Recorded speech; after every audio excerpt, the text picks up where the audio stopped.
Imaginez un homme seul sous les feux impitoyables d'Hollywood, sa réputation ternie par des trahisons cruelles, son nom traîné dans la boue des scandales publics, son âme alourdie par des démons personnels qui menaçaient de le briser. La vie de Jean-Claude Van Damme est une saga de douleurs brutes, de défis incessants et de trahisons cinglantes des pères moquant ses compétences durement acquises aux abîmes de l'addiction et du divorce. Pourtant, à travers tout cela, il s'est relevé, un guerrier forgé dans les flammes de l'adversité, sa résilience étant un phare pour quiconque a affronté les tempêtes brutales de la vie.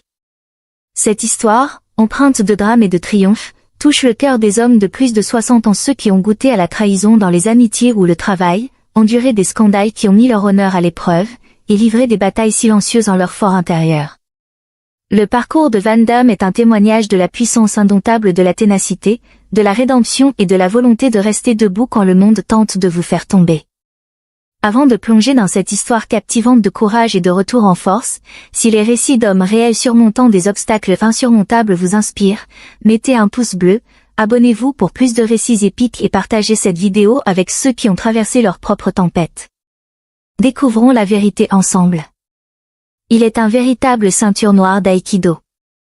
Dans le monde clinquant du cinéma d'action, peu de rivalités ont été aussi ardentes que celle entre Jean-Claude Van Damme et Steven Seagal. Tous deux ont dominé la fin des années 80 et le début des années 90 avec leur maîtrise des arts martiaux et leur charisme de dur à cuire. Mais en coulisses, une tempête se préparait, alimentée par des égos, des déclarations audacieuses et une presque bagarre lors d'une soirée hollywoodienne qui résonne encore dans la légende. Clint Eastwood n'a pas besoin d'être un tireur d'élite, il suffit qu'il en ait l'air. Je ne reproche pas cela à Seagal.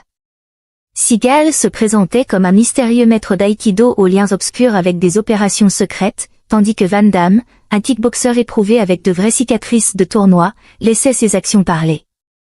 Avec le temps, les récits de Seagal sont devenus mythiques, tandis que la force discrète de Van Damme brillait plus fort. Lorsqu'on le poussait, Van Damme ne reculait pas. Dans une interview, il s'est penché en avant, les yeux perçants, et a déclaré « Il est temps de dire la vérité ». Voici cette vérité, une histoire de trahison, de scandale et de l'esprit indomptable d'un homme. L'ascension de deux héros d'action. Avant que leur rivalité ne fasse les gros titres, Jean-Claude Van Damme et Steven Seagal ont surfé sur la vague de l'âge d'or des films d'action hollywoodiens. Leur parcours, cependant, ne pouvait être plus différent. Seagal a fait irruption sur la scène en 1988 avec Nico, présenté comme un artiste martial avec des références dans les forces de l'ordre.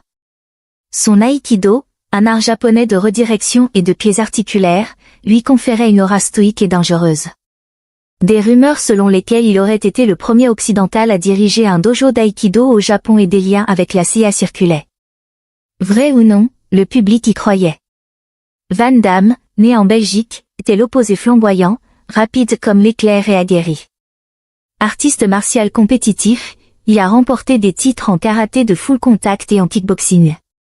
Son succès en 1988 avec Bloodsport a mis en avant ses grands écarts, ses coups de pied tourbillonnants et son charisme brut, le propulsant au rang de star.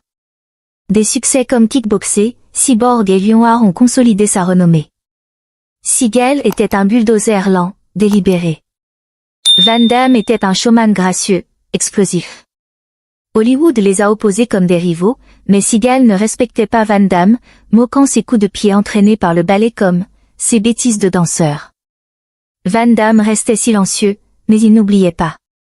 Ce qui a commencé comme une compétition est devenu personnel, surtout de la part de Seagal, qui rabaissait d'autres comme Chuck Norris et les élèves de Bruce Lee. Leur rivalité allait bientôt révéler qui était authentique et qui jouait simplement un rôle. Ego, manque de respect et l'étincelle du conflit. Les rivalités à Hollywood sont courantes, mais celle de Van Damme contre Seagal était brute et réelle. Ce n'était pas un drame scénarisé, c'était personnel, ancré dans l'ego et le manque de respect. Seagal doutait ouvertement des compétences de Van Damme, ricanant dans des interviews, Van Damme ne pourrait pas se battre pour sortir d'un sac en papier. Les fans étaient perplexes. Van Damme avait un palmarès de combats réels, des tournois européens, des victoires documentées. L'aïkido de Seagal, bien que respecté, manquait de preuves de combats pratiques, sans historique de tournoi. Pourtant, il se comportait comme intouchable, exigeant qu'on croie en sa maîtrise. Ses attaques ne visaient pas seulement Van Damme, il rejetait Chuck Norris, champion du monde de karaté, et l'héritage de Bruce Lee, affirmant que Lee n'était qu'un acteur. Il s'est même heurté au cascadeur Gene Lebel, qui l'aurait étouffé après que Seagal se soit vanté que personne ne pouvait le faire. Van Damme, en revanche, évitait les attaques verbales. Il a construit sa carrière avec des succès comme Universal Soldier et Time Cop, laissant son travail parler. Mais les pics de Seagal s'accumulaient, et les murmures grandissaient. Seagal se vantait de pouvoir battre Van Damme dans un vrai combat. Van Damme restait calme, mais sa patience s'amenuisait. Dans une interview, il a dit posément, « Il parle beaucoup. Je montre ce que je peux faire. » Avec un sourire, il a ajouté, « Je ne me souviens pas l'avoir vu dans un tournoi. » La ligne était tracée. Les médias et les fans s'agitaient, qui gagnerait dans un vrai combat? La plupart misaient sur les compétences prouvées de Van Damme. L'arrogance incontrôlée de Seagal a préparé le terrain pour une confrontation légendaire. L'affrontement à la soirée de Stallone. Imaginez le manoir de Sylvester Stallone à Miami dans les années 90, rempli de stars d'action, d'ego et d'une tension si épaisse qu'on pouvait s'y étouffer. Ce n'était pas un plateau de tournage, pas de doublure, pas de script, juste la réalité brute. Seagal, comme à son habitude, paradait, vantant sa suprématie en arts martiaux et dénigrant Van Damme. Mais cette fois, Van Damme l'a entendu. Il en avait assez. Selon Stallone et des témoins, Van Damme s'est approché de Seagal, la voix ferme mais posée, « Je t'ai entendu. Allons dehors. » La salle s'est figée. Seagal, le maître autoproclamé, a ricané, a balayé la proposition et n'a pas bougé. Van Damme a insisté, « Tu parles beaucoup. Montre-moi. » Seagal n'a pas bougé, il a quitté la soirée.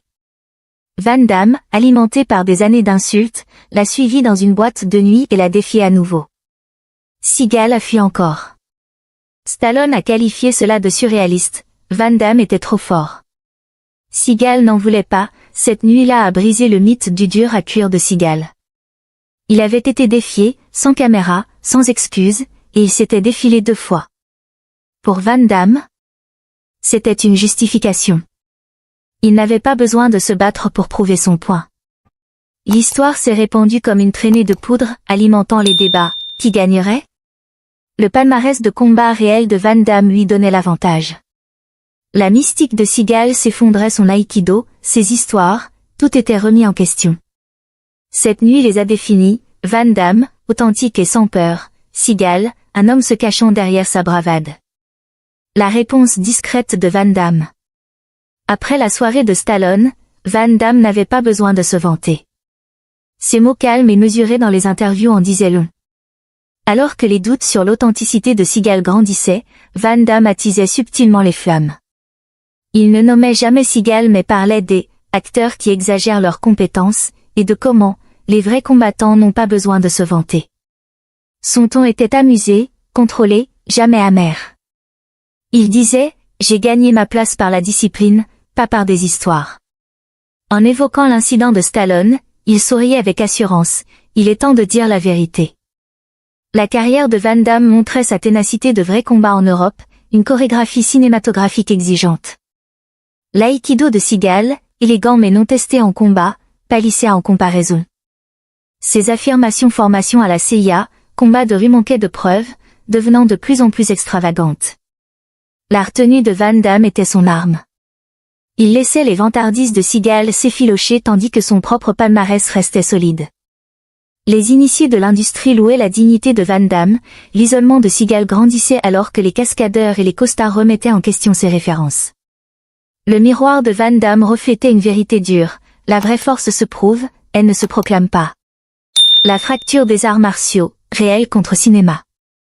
Au cœur de la rivalité se trouve une question intemporelle, qui est un véritable artiste martial, et qui joue simplement un rôle? Les références de Van Damme sont inébranlables. Né en 1960 à Bruxelles, il s'est entraîné au karaté Shotokan, obtenant une ceinture noire, et a concouru en kickboxing, avec des victoires européennes documentées. Ses compétences se sont traduites à l'écran, la puissance brute de Bloodsport n'était pas une comédie. Le passé en aïkido de Seagal, bien que réel, était plus flou. Il prétendait être le premier occidental à diriger un dojo au Japon, mais les détails étaient vagues. La nature non compétitive de l'aïkido axée sur la redirection, pas le combat suscitait le scepticisme quant à son utilité dans le monde réel.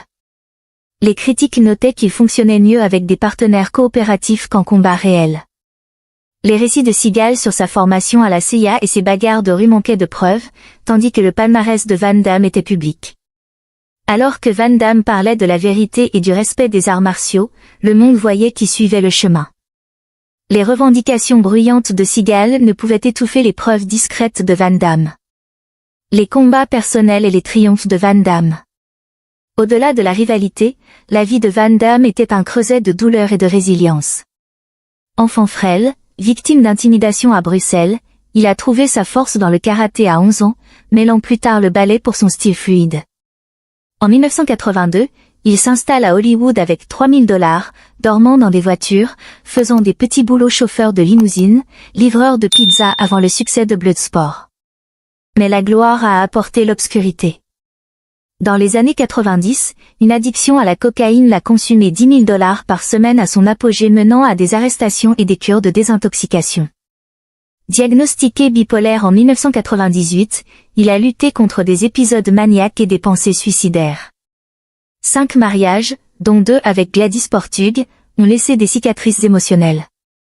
Des échecs comme Street Fighter, 1994, ont suscité des rumeurs de chaos sur les plateaux. Pourtant, Van Damme s'est battu. Il a vaincu l'addiction, a joué dans JCVD, 2008, un film brut et vulnérable, et s'est réconcilié avec Seagal en 2023, 10 ans, des histoires de gamins. Son histoire résonne, la trahison, comme les moqueries de Seagal, et les scandales, comme ses luttes publiques, forgent des esprits indomptables. Les scandales de Seagal et la rédemption de Van Damme. Les controverses de Seagal ont approfondi le drame de la rivalité.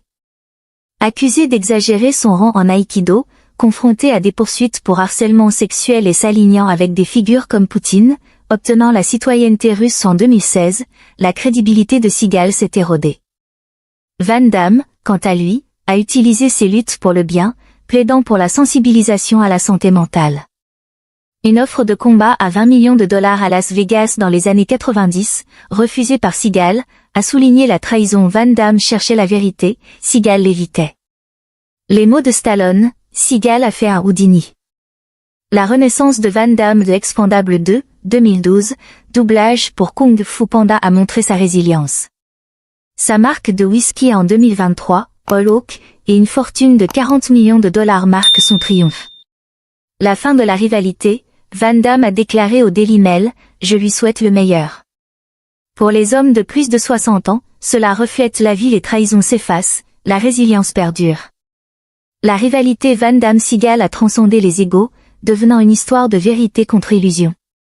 Van Damme, malgré l'addiction, les divorces et les creux de carrière, est resté respecter ses compétences prouvées, son humilité réelle. Les vantardises de Seagal non vérifiées, extravagantes, se sont estompées en caricature. Van Damme n'avait pas besoin de points pour gagner, sa ténacité calme et authentique parlait plus fort. Qu'est-ce qui fait un héros? La compétence et l'humilité, ou l'image et la bravade? Le respect peut-il perdurer quand les légendes s'effondrent? Partagez vos pensées ci-dessous. Merci d'avoir regardé, à la prochaine.